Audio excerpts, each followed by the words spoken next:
आज हमारी मेहमान है स्त्री रोग विशेषज्ञ डॉक्टर शिल्पा गोयल। डॉक्टर गोयल, आपका स्वागत करते हैं।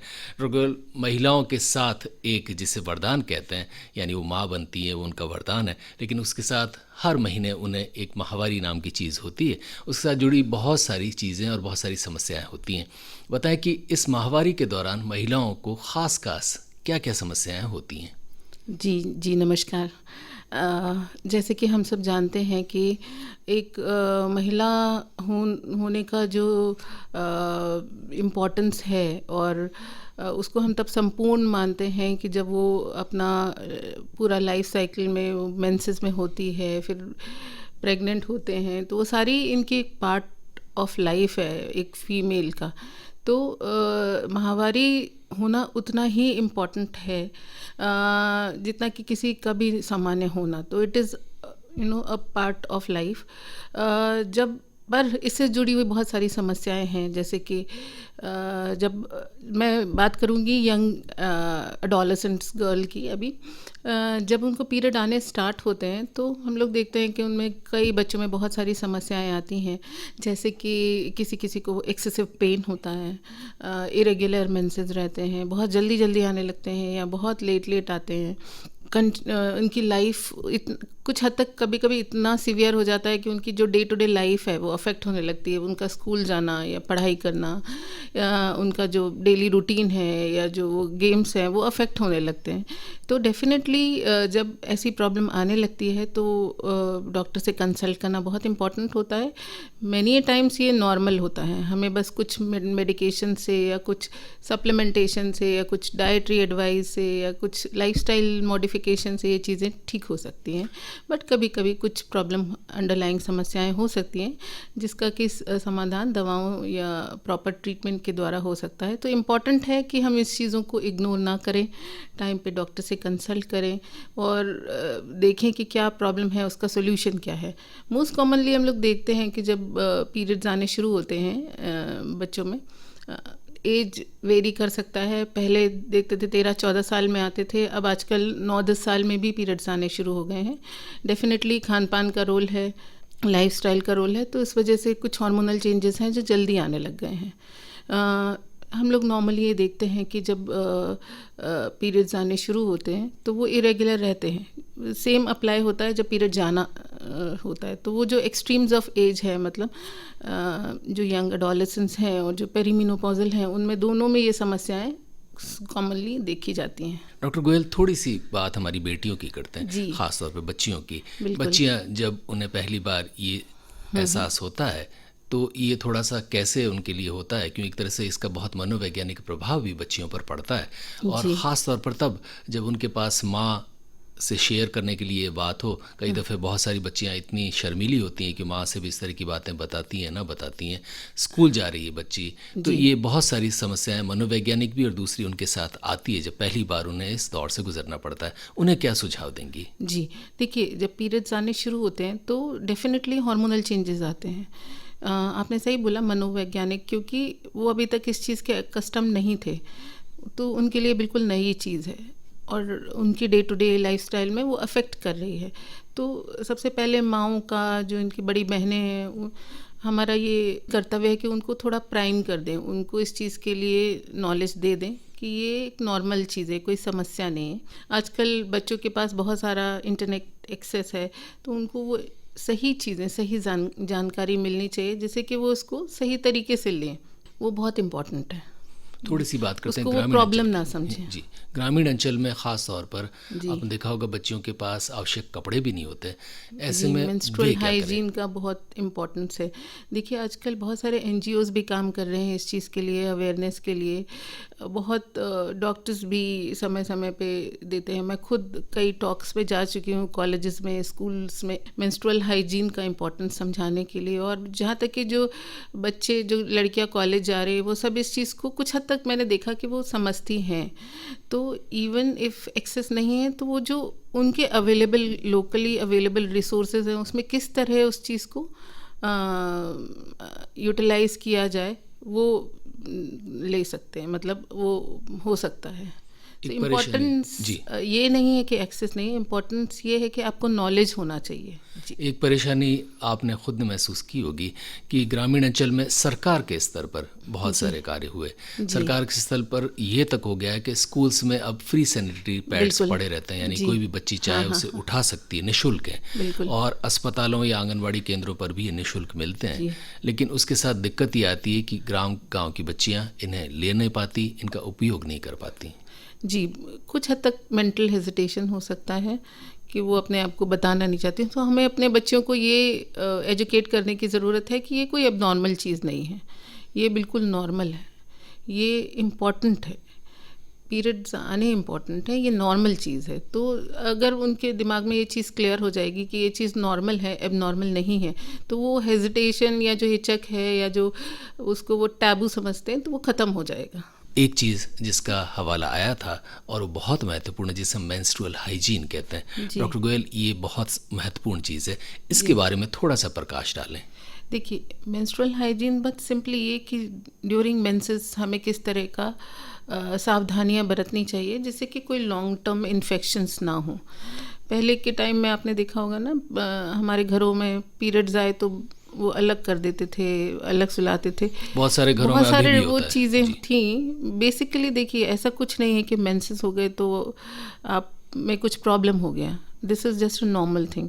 Only thing you have to maintain your cleanliness in the sense कि आप डेली नहाइए, अपने जो उनके जो भी यूज़ कर रहे हैं, कपड़ा है, पैड है, या फिर और भी बहुत सारे तरीके हैं आजकल, तो वो चीज़ें आप टाइम टू टाइम चेंज करते रहें।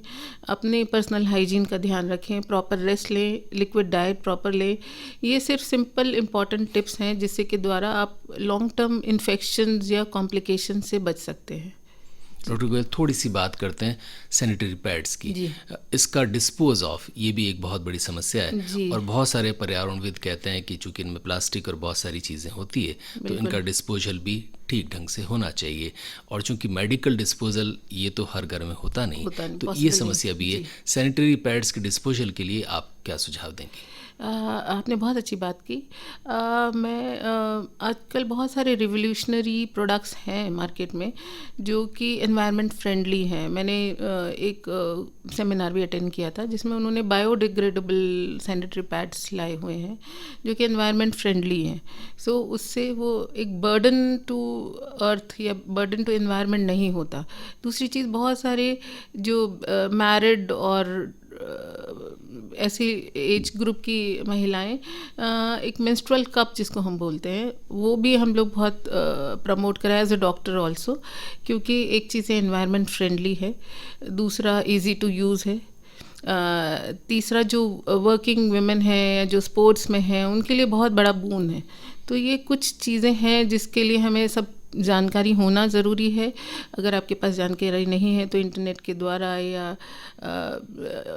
हमारे सोशल द्वारा मीडिया के द्वारा या हमारे जी, या आपके ये डॉक्टर्स से कंसल्ट करके आप उन ऑप्शंस को अडॉप्ट कर सकते हैं। थोड़ा सा आप ये बताएं कि आपने कप्स और दूसरे जो चीज़ें बताई, जी इनके बारे में अभी भी बहुत सारी महिलाओं में, यहाँ तक कि शहर की महिलाओं में भी अवेयरनेस नहीं है। क्या इनके कुछ नुकसान भी हैं, या इनको लेकर जो उनके भय है वो कितने जायज़ हैं? ये सिर्फ एक फेयर है। देखिए, कोई भी चीज़ आप कंटिन्यूसली यूज़ करते तो उसके कस्टम्ड हो जाते हैं, तो it is just a mental thing. आप इसके इम्पोर्टेंट एस्पेक्ट्स जानिए, प्रोज एंड कॉन्स जानिए, और वो प्रॉपरली अगर आप एक बार इसको यूज़ करने लगते हैं तो नॉर्मली मैंने देखा है कि जो महिलाएं यूज़ कर रही हैं वो बहुत ज़्यादा सेटिस्फाइड हैं। So it's a good thing. Doctor Goyal, अब थोड़ी सी बात करते हैं माहवारी से जुड़ी हुई दूसरी आम समस्याओं की। जी पहली समस्या तो बहुत सारी महिलाओं की ये होती है कि किसी को पीरियड्स जैसे जल्दी आ गए, 20 दिन में आ गए, 21 दिन में आ गए, किसी को यहाँ तक कि 15 दिन के बाद भी। और कुछ महिलाएं शिकायत करती है कि उन्हें 1.5 महीने में आ रहे हैं, 2 महीने में आ रहे हैं, 2.5 महीने में आ रहे हैं। बताएं कि ये जल्दी आना और देरी से आना ये कितना घातक है, और अगर घातक नहीं है तो महिलाएं क्या करें? देखिए, पीरियड का साइकिल लेंथ ऐसा कुछ फिक्स नहीं है, किसी किसी किसी का बॉडी पैटर्न होता है, किसी को जल्दी आते हैं। नॉर्मली हम लोग ऐसे बोलते हैं कि अगर 21 से 21 to 37 डेज़ के बीच में अगर पीरियड आ रहे हैं, पीरियड साइकिल है, तो वो नॉर्मल है। हाँ, डेफिनेटली कोई अंडरलाइंग प्रॉब्लम नहीं होनी चाहिए, कोई हार्मोनल प्रॉब्लम्स नहीं होने चाहिए। तो जब भी कोई महिला हमारे पास पीरियड इरेगुलरिटी की आती है, तो हम उससे डिटेल्ड हिस्ट्री लेते हैं कि कितने दिन में पीरियड्स आ रहे हैं, कितना दिन ब्लीडिंग चल रहा है। कई लोगों को 10-10, 15-15 दिन ब्लीडिंग चलता है, तो वो नॉर्मल नहीं है, क्योंकि उससे उनकी लाइफ अफेक्ट होती है, डेफिनेटली वीकनेस आते हैं। तो वो इम्पॉर्टेंट है जानना कि एग्जैक्टली क्या साइकिल लेंथ है, कितने दिन उनका ब्लीडिंग रहता है, फ़्लो कैसा रहता है। अगर बहुत एक्सेसिवली फ़्लो हो रहा है तो उसका कॉज जानना ज़रूरी है। कई बार सिंपल हार्मोनल चेंजेस होते हैं, थायराइड का समस्या एक रीज़न हो सकता है, एक PCOD का समस्या आपने सुना होगा, पॉलीसिस्टिक ओवेरियन सिंड्रोम, जो कि महिलाओं में बहुत कॉमन है और specially adolescent girl, young adult में हम लोग आजकल बहुत देख रहे हैं। तो ये कुछ समस्याएं हैं। कई बार यूट्रस में फाइब्रॉइड का या यूट्रस में कोई गांठ होना, कई बार ओवरीज में गांठ होना, ये कुछ कॉमन रीजंस हैं जिनकी वजह से, और रेयर सर्कमस्टांसेस में कुछ मैलिग्नेंसीज या ओवरी से रिलेटेड, यूट्रस से रिलेटेड, बच्चेदानी के मुंह या सर्विक्स से रिलेटेड, वो भी एक रीज़न हो सकते हैं। इरेगुलरिटी ऑफ मेंसेस, जिसमें कि हम बोल सकते हैं जल्दी पीरियड आना हो सकता है, जिसमें पीरियड के बीच में ब्लीडिंग होना हो सकता है, या इरेगुलर पैटर्न हो सकता है। तो वो कुछ भी हो सकता है। रुएल, आप जानती हैं भारतीय महिलाएं वस्तुतः बहुत शर्मीली होती हैं और बहुत सारी बातें वो शेयर भी नहीं करती जब तक समस्या कोई ज़्यादा बड़ी ना हो जाए। तो ये थोड़ा सा बताएं कि वे महिलाएं जो इस कार्यक्रम को सुन रही है, ख़ास तौर पर उन्हें अगर एक्सेसिव ब्लीडिंग है या ज़्यादा उनका फ्लो ज़्यादा है, तो क्या कोई समस्या की बात हो सकती है, और ऐसे में क्या क्या समस्याएं हो सकती है और क्या उसके बाद डॉक्टर को दिखाया जाना ज़रूरी होता है? जी, आपने बहुत सही कहा। बहुत सारी महिलाएं मेरे पास आती हैं जो बहुत दिनों से सफ़र कर रही होती हैं। सफ़र इन द सेंस कि बहुत ही एक्सेसिव ब्लीडिंग है, बहुत ज़्यादा वीकनेस आ गए हैं, हीमोग्लोबिन उनका बिल्कुल डाउन चला गया है, 4-5 ग्राम्स चला गया है, बट वो टॉलरेट करते रहते हैं ये सोच के कि नहीं, घर का काम अफेक्ट होगा, घर वाले अफेक्ट हो जाएंगे। बट ये समझना ज़रूरी है कि महिला की हेल्थ भी उतनी इम्पॉर्टेंट है, क्योंकि अगर एक महिला की हेल्थ अफेक्ट होती है तो पूरा घर अफेक्ट होता है। तो डेफिनेटली अगर कुछ इरेगुलरिटी प्रॉब्लम है, कुछ समस्या है, तो उसको हमें छुपाना या दबाना नहीं चाहिए, जल्दी कंसल्ट करना चाहिए। कई बार ऐसा होता है कि समस्या छोटी होती है, कई बार ऐसा होता है कि हम अगर कोई भी प्रॉब्लम अर्ली स्टेजेस में पकड़ते हैं तो उसका ट्रीटमेंट रिलेटिवली ईजी होता है, बजाय कि समस्या बढ़ा के डॉक्टर के पास जाने का। डॉक्टर गोयल, थोड़ी सी बात हीमोग्लोबिन की ज़रूरी। ये हालांकि एक दुर्भाग्यपूर्ण स्थिति है, लेकिन भारत में ज़्यादातर महिलाओं का हीमोग्लोबिन अच्छा नहीं होता। बताएं कि क्या कारण है और क्या कुछ करें। और उसके लिए माहवारी को भी दोष दिया जाता है कि एक जो पुरुष है उसका हीमोग्लोबिन अगर अच्छा है तो उसका कारण ये है कि उसको हर माह ये खून बहाना नहीं पड़ रहा है। तो बताएं कि क्या क्या कारण है और क्या इसके लिए उनकी डाइट और दूसरी चीज़ें भी जिम्मेदार हैं? जी, काफ़ी हद तक डाइट जिम्मेदार है। समय पे खाना नहीं खाना या हेल्दी बैलेंस डाइट नहीं लेना, ये रीज़न है। अपनी स्वास्थ्य को नेग्लेक्ट करना, कई बार मैंने देखा जो बिज़ी हैं औरतें काम करने में, वो खाने का टाइम नहीं निकाल पाते हैं, दूसरी चीज़ें खा पी के या चाय पी पी के अपना टाइम पास करते हैं। तो वो सब चीज़ें नहीं होनी चाहिए। आपको एक महिला का स्वस्थ रहना बहुत इम्पोर्टेंट है, क्योंकि वो घर की धुरी होती है, तो उसको भी अपने दुर्भाग्य से सबसे बाद में उनका खुद का नंबर आता है। पहले वो बच्चों को खिलाएंगी, पति को खिलाएंगी, उसके बाद बचा कुचा या जो भी होगा वो लेती हैं। जी। तो बचा कुचा नहीं खाना चाहिए, उनको भी हेल्दी बैलेंस डाइट लेना चाहिए। आमतौर पर मैंने देखा है कि प्रेगनेंसी में लोग आते हैं और घर वाले कंप्लेन करते हैं कि जी ज़्यादा नहीं खा रहे। तो हमेशा हम लोग ये बोलते हैं कि इम्पॉर्टेंट ये नहीं है कि आप ज़्यादा खाओ, डेफिनेटली आप जितनी भूख होगा उतना ही खाएंगे, बट एक हेल्दी बैलेंस डाइट लेना, उसमें आपको प्रॉपर मात्रा में carbohydrates, proteins, fats and vitamins and minerals, तो ये चीज़ें प्रॉपर प्रपोर्शनेट मात्रा में खाना इम्पॉर्टेंट है। हीमोग्लोबिन HB की मात्रा हमारी महिलाओं में ठीक ठाक रहे, क्या कुछ खाने में आप सुझाएंगी और क्या कुछ जीवन शैली में उनको करना ही चाहिए जिससे उनका हीमोग्लोबिन अच्छा रहे? देखिए, नॉर्मल जो हम लोग सब जानते हैं, ग्रीन लीफी वेजिटेबल्स हैं, ये गुड सोर्सेज हैं वेजिटेरियंस के लिए। बहुत कॉमनली हमारे घरों में गुड़ है और गुड़, मूंगफली या तिल, इस टाइप की चीज़ें यानी गुड़ भी खाया जा यस सकता है। यस, क्यों, बिल्कुल बिल्कुल बिल्कुल। अगर आप डायबिटिक नहीं हैं, ओवरवेट नहीं हैं, आपको कोई और ऐसी प्रॉब्लम नहीं है जो जहाँ पे कि ये नहीं लेना चाहिए, तो डेफिनेटली थोड़ी मात्रा में गुड़ का सेवन बहुत सस्ता सुंदर उपाय है। मैं इनफैक्ट अपने बहुत सारे पेशेंट्स को सलाह देती हूँ कि ऐसा तो नहीं क्लिनिक में आप गुड़ रखती हैं और बांटती हैं? हमारे यहाँ शादियों में बांटा जाता जी है। जी जी। तो गुड़ का सिग्निफिकेंस इसलिए था, आपने देखा होगा ना, पूजा वगैरह में गुड़ रखा जाता है, वो इसीलिए क्योंकि it's a good source of energy, it's a good source of iron, specially females में जहाँ पे इसकी ज़रूरत है बहुत ज़्यादा। डॉक्टर गोयल, थोड़ी सी बात करते हैं माहवारी से जुड़ी हुई दूसरी समस्याओं की। जी बहुत सारी महिलाएं जब उनको माहवारी आने वाली होती है जी उस वक्त या जिस दिन होती है या पहले दिन या दूसरे दिन बहुत ज़्यादा सीवियर पेन की शिकायत करती हैं। जी कभी वो पेट में, पेट के आसपास, और कई दफ़े तो ऐसी स्थिति हो जाती है कि वो कुछ घंटे तक शायद उठ भी न पाएँ। जी। ये दर्द क्यों होता है? क्या ये सभी महिलाओं में होता है और ये दर्द क्या नॉर्मल है? देखिए, कुछ हद तक पीरियड के पहले या पीरियड के दौरान दर्द होना नॉर्मल है, क्योंकि हमारी बॉडी में कुछ ऐसे चेंजेस आते हैं, प्रोस्टाग्लैंडिन्स रिलीज़ होते हैं, जिसकी वजह से ये दर्द होना नॉर्मल है। इनफैक्ट ये हमें दर्शाता है कि उसका पीरियड्स नॉर्मल है या उसके हार्मोन्स नॉर्मल हैं। बट डेफिनेटली एक्सेसिव पेन होना, जैसे कि उसकी लाइफ डिसेबल हो जाए, उनको दवाएं लेने पड़े हर महीना, तो वो चीज़ इन्वेस्टिगेट करनी पड़ेगी। मोस्ट कॉमनली हम लोग देखते हैं कि कुछ प्रॉब्लम्स होते हैं रिलेटेड टू यूट्रस। कभी यूट्रस के अंदर स्वेलिंग होती है, कुछ गांठें होती हैं।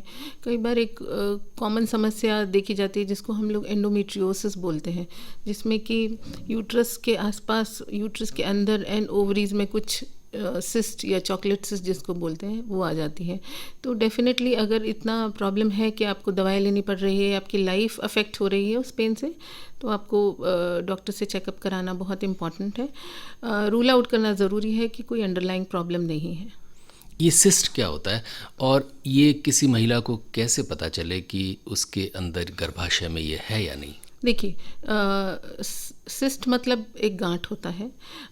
सिस्ट ओवरी में यूजुअली जो अंडदानी है, जिसको हम अंडकोश बोलते हैं, उसमें ये होती है सिस्ट।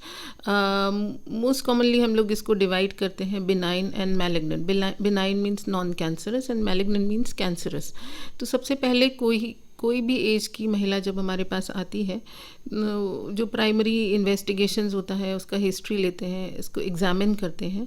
देन जो एक बेसिक इन्वेस्टिगेशंस में सोनोग्राफी होती है, तो यूजुअली ये सोनोग्राफी में डिटेक्ट हो जाती है। कई बार ऐसी स्टेट होती है कि वो क्लियर नहीं होती, तो उन कंडीशंस में हमें सीटी स्कैन या एमआरआई करा के कंफर्म करना होता है कि उसका नेचर क्या है, जो सिस्ट है उसका नेचर क्या है। मोस्ट ऑफ द केसेस में सिंपल सिस्ट या अपने आप घुलने वाली कुछ सिस्ट होते हैं, बट कभी कभी सिस्ट ऐसी होती हैं जिनमें कि वो अपने मेडिकल ट्रीटमेंट को रिस्पॉन्ड नहीं करती, तो उस केसेस में हमें वो सर्जिकल ऑप्शन लेना पड़ता है। इस सर्जरी के बाद महिलाओं के मन में भय होता है। जी। गर्भाशय की किसी भी सर्जरी से वो बहुत घबराती हैं जी कि एक तो ये कि वो दोबारा माँ बन पाएंगी या ना बन पाएंगी, जी। और दूसरा ये कि उनके शरीर में इसके बाद क्या क्या बदलाव होंगे। तो ये सर्जरी क्या सामान्य होती है या इसके कुछ बहुत दुष्प्रभाव भी हैं? नहीं, देखिए, सर्जरी हमेशा लास्ट ऑप्शन होता है किसी भी समस्या का। तो लेकिन जब अगर सर्जरी इंडिकेटेड है तो वो सर्जरी ही ट्रीटमेंट होता है, डेफिनेटली लास्ट ऑप्शन है। डिपेंड करता है प्रॉब्लम क्या है। जैसे कई बार समस्या ज़्यादा है, सिस्ट बड़ी है, गांठ बड़ी है, मेडिकल ट्रीटमेंट को रिस्पॉन्ड नहीं कर रही या बढ़ रही है, तो उस केस में हमें ये सर्जिकल ऑप्शन लेना पड़ता है। The best thing is nowadays we do laparoscopic surgery या मिनिमल एक्सेस सर्जरी, जिसमें कि छोटे छोटे पंक्चर्स या होल करके वो पूरी गांठ या सिस्ट या ट्यूमर को निकाल लिया जाता है, अगर वो नॉन मैलिग्नेंट है तो लैप्रोस्कोपी का फ़ायदा यही है कि ये type of day care surgery है, मिनिमल एक्सेस है, तो उसमें पेशेंट का रिकवरी बहुत फास्ट है, उनका ब्लड लॉस कम है, उनको पोस्ट ऑपरेटिव पेन बहुत कम होता है, तो बहुत सारे एडवांटेजेस हैं। तो हम देखते हैं हमारे पेशेंट्स जो ऑपरेट करके नेक्स्ट डे घूमने लगते हैं, खाने पीने लगते हैं, तो it gives us lot of satisfaction. So अगर सर्जरी है तो definitely laparoscopy is the option. Doctor Goyal, यहाँ पर थोड़ा सा हवाला फाइब्रॉइड का भी लेते हैं। जी। ये फाइब्रॉइड बहुत सारे लोग कहते हैं कि डॉक्टर्स भी कहते हैं और दूसरे विशेषज्ञ भी, शायद आप भी कहें, कि हर दूसरी तीसरी महिला, भारतीय महिला में आजकल ये आम हो गया है। एक तो बताएं कि ये क्या इतना आम है, और अगर आम है तो फाइब्रॉइड का क्या क्या इलाज है, क्या क्या समस्याएं हैं, और जी क्या उससे महिलाएं जूझने के लिए करें? जी महिलाओं में जो कॉमन समस्याएं हैं जो यूट्रस, ओवरीज और जेनिटल ऑर्गन से रिलेटेड है, उसमें फाइब्रॉइड एक कॉमन प्रॉब्लम है जो हम डे टू डे लाइफ में देखते हैं। कई बार फाइब्रॉइड साइलेंटली पड़े होते हैं, कई बार फाइब्रॉइड्स में सिम्टम्स आते हैं। सिम्टम्स मोस्ट कॉमनली पेट में दर्द होना, हेवी ब्लीडिंग होना, हेवीनेस होना, या कभी कभी बड़ा साइज़ है तो पेशाब का या पेशाब का उतरने में डिफ़िकल्टी होना, ये कॉमन समस्याएं हैं। डिपेंड करता है, हमेशा मैनेजमेंट डिपेंड करता है पेशेंट का डिज़ायर क्या है। अगर उनका फर्टिलिटी है, मतलब आगे प्रेगनेंसी प्लान करना है, तो फिर हम उस कंडीशन में सिर्फ गांठ या फाइब्रॉइड निकालते हैं। बट अगर उनका फैमिली कंप्लीट है, एज उनका आफ्टर 40 के बाद है, तो उस कंडीशन में मल्टीपल फाइब्रॉइड्स हैं, तो उस कंडीशन में कई बार हमें पूरा बच्चेदानी भी निकालनी पड़ती है। तो किसी भी चीज़ का ट्रीटमेंट डिपेंड करता है उनके सिम्टम्स क्या हैं, सेकेंडली उनका फ्यूचर डिज़ायर क्या है, क्या एक्सपेक्टेशन है। तो इन सब चीज़ों को कंबाइन करके हम एक प्लान ऑफ ट्रीटमेंट ड्रॉ करते हैं और इसके अकॉर्डिंगली ट्रीटमेंट देते हैं। बहुत सारी महिलाओं में ये भय होता है कि एक बार ये यूटेरस निकल गया जी। तो फिर वो अगर थोड़ी सी बाथरूम में स्लिप भी हो गई तो फ्रैक्चर हो जाएगा, या उनकी हड्डियां कमज़ोर हो जाएंगी, या दूसरे बहुत सारे चेंजेस उनमें आएंगे। इस बात में कितनी सच्चाई है? जी देखिए, महिलाओं में जो अंडादानी है, ओवरीज जिसको हम बोलते हैं, उसमें फ़ीमेल हार्मोन्स बनते हैं, और वो फीमेल हार्मोन्स बोन प्रोटेक्ट करते हैं, मतलब ऑस्टियोपोरोसिस से बचाते हैं। तो अगर उनको कम उम्र में हम ओवरीज निकाल देते हैं तो डेफिनेटली उनको ये समस्या आ सकती है। बट अगर मीनोपॉज हो गया है या ओवरी का फंक्शन ख़त्म हो गया है, उसके बाद ओवरीज निकालेंगे तो ये दिक्कत नहीं आती। डेफिनेटली सिर्फ यूट्रस निकालने से डायरेक्टली हड्डियों की कमज़ोरी नहीं होती, क्योंकि यूट्रस एंड ऑर्गन है, उसमें कोई हार्मोन्स रिलीज़ नहीं होते। जो हार्मोन्स रिलीज़ होते हैं वो अंडेदानी या ओवरीज से होते हैं। तो अगर यंग एज की महिला है, कम एज है, पीरियड्स आ रहे हैं, तो और ओवरीज अगर नॉर्मल हैं, तो उस कंडीशन में हम लोग ओवरीज को सेव करते हैं, निकालते नहीं हैं। डॉक्टर गोयल, एक सवाल और, चूंकि फाइब्रॉइड बहुत आम समस्या है, तो क्या इसके कुछ दूसरे कारण भी होते हैं? बहुत सारी महिलाओं में ये भी वहम होता है कि वो कुछ खाती पीती हैं, या दूध या कैल्शियम, इस वजह से भी फाइब्रॉइड बनता है। बताएं कि फाइब्रॉइड का बनना स्वाभाविक, नेचुरल है, या हम कुछ बाहरी चीज़ें जिनका सेवन करते हैं उससे भी इसका निर्माण होता है? डेफिनेटली कुछ खाने या पीने या हमारे कुछ लाइफस्टाइल से फाइब्रॉइड का डायरेक्ट रिलेशन नहीं है, but it has been found, जो नलीपैरस, मतलब जिन लोगों में प्रेगनेंसी नहीं हुई है या बच्चे कम हैं, उनमें फाइब्रॉइड्स की समस्या ज़्यादा देखी जाती है। कुछ हद तक फैमिली में देखी जाती है, पर डायरेक्टली किसी के हमारे कुछ प्रिवेंटिव स्टेप्स लेने से फाइब्रॉइड नहीं बनेंगे, ऐसा नहीं है। डॉक्टर गोयल, गर्भाशय का कैंसर ये एक बहुत गंभीर विषय है और बहुत ख़तरनाक भी है। ये बहुत आम तो नहीं है, लेकिन फिर भी कुछ इलाकों में इसकी बढ़ोतरी ज़रूर हुई है, जैसा कि उत्तर पूर्वी भारत में गर्भाशय के कैंसर के रोग बढ़े और राजस्थान में भी कई जगह देखे गए। ये गर्भाशय का कैंसर ना हो, कम हो, इसके लिए क्या सुझाव देंगी? जी देखिए, गर्भाशय बोलेंगे तो यूट्रस के मेनली 2 पार्ट्स हम लोग बोलते हैं, एक तो बॉडी ऑफ द यूट्रस और दूसरा सर्विक्स। सर्विक्स मीन्स गर्भाशय का मुंह जिसको बोलते हैं। एक समय था जब गर्भाशय का मुंह या सर्विक्स का कैंसर बहुत कॉमन था, बट अब आजकल लोगों में बहुत ज़्यादा अवेयरनेस आ गई है। वो रूटीनली जो डॉक्टर को विज़िट करते हैं, उसमें हम लोग पैप स्मीयर, आपने सुना होगा, बच्चेदानी के मुंह से एक पानी की जांच होती है, वो रूटीनली हम लोग एडवाइस करते हैं। तो ये सब चीज़ें हैं, टेक्नोलॉजी और अवेयरनेस की वजह से इनमें डेफिनेटली कम हो रहा है। कैंसर एक ऐसी चीज़ है जो एक बार होने के बाद उसका ट्रीटमेंट डिफ़िकल्ट है। ऐसा नहीं है कि नहीं है, बट डेफिनेटली डिफ़िकल्ट है, and chances of recurrence down the lane होते हैं। तो हमें वो चीज़ ध्यान में रखना चाहिए। इसीलिए, और आजकल गर्भाशय का जो मुंह, मतलब सर्विक्स का कैंसर के वैक्सीन्स भी अवेलेबल हैं। तो यंग गर्ल्स हैं या यंग अडल्ट हैं, उनमें हम सब में वैक्सीन एडवाइस कर रहे हैं। तो कुछ हद तक ये गर्भाशय के कैंसर को कम करने में कामयाब साबित हुए हैं। इम्पोर्टेंस है स्क्रीनिंग पे। तो हमें हमेशा जो भी एक गायनिक ओपीडी अटेंड करते हैं पेशेंट्स, तो हम उनको काउंसिल करते हैं स्क्रीनिंग के लिए, पैप स्मीयर स्क्रीनिंग के लिए। बिसाइड्स दैट, अगर आपको इस टाइप की समस्या है, जैसे कि कंटिन्यूस डिस्चार्ज रहता है, फाउल स्मेलिंग या एबनॉर्मल डिस्चार्ज रहता है, वेटनेस की फीलिंग रहती है, अगेन ब्लीडिंग के कुछ इश्यूज़ हैं, तो हमेशा आपको डॉक्टर से, या इंटरमेंस्ट्रुअल ब्लीडिंग जिसको हम बोलते हैं, माहवारी के बीच में, मतलब 2 पीरियड्स के बीच में भी कभी कभी स्पॉटिंग लगना या ब्लीडिंग आ जाना, या पोस्ट कॉइटल ब्लीडिंग, इंटरकोर्स के बाद ब्लीडिंग का होना, तो ये कुछ इंपॉर्टेंट चीज़ें हैं जो ध्यान में रखनी चाहिए किसी भी महिला को, और ऐसी कोई भी समस्या आने पे डॉक्टर से कंसल्ट करना चाहिए। डॉक्टर गोयल, थोड़ी सी बात करते हैं पीसीओडी की। दरअसल ये शब्द होता क्या है और महिलाओं की ज़िंदगी में कितना महत्व रखता है? जी, आपने सही क्वेश्चन उठाया। एक बहुत कॉमन समस्या है, स्पेशली आज की एरा में, जहाँ पे हमारा खान पान की शैली, इरेगुलर डाइटरी पैटर्न्स हैं, इरेगुलर स्लीपिंग पैटर्न्स हैं, बहुत ज़्यादा टाइम हम लोग गैजेट्स पे या इंटरनेट पे या कंटिन्यूस सिटिंग देना पड़ रहा है। अब रीज़न बहुत सारे हो सकते हैं, वर्क हो सकता है, स्टडीज़ हो सकते हैं, बट डेफिनेटली एक सेडेंटरी लाइफस्टाइल उसका रीज़न है।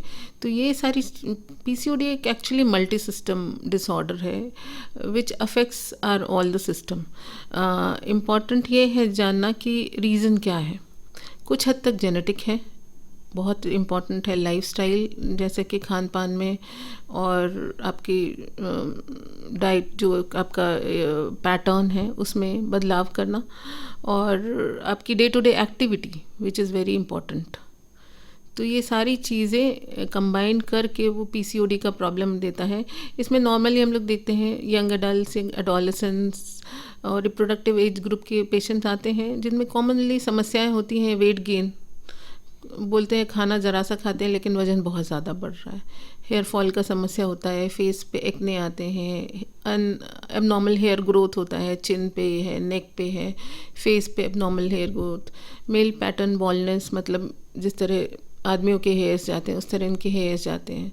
सो ये सारी चीज़ें स्लगिश होते हैं, मतलब उनको वीक फील होता है, डे टू डे एक्टिविटी में उनको बहुत एफर्ट्स डालने पड़ते हैं। तो ये सारी कॉमन समस्याएं हैं पीसीओडी वाले। और irregular menstrual patterns, like periods नहीं आते 2-2 3-3 महीने तक।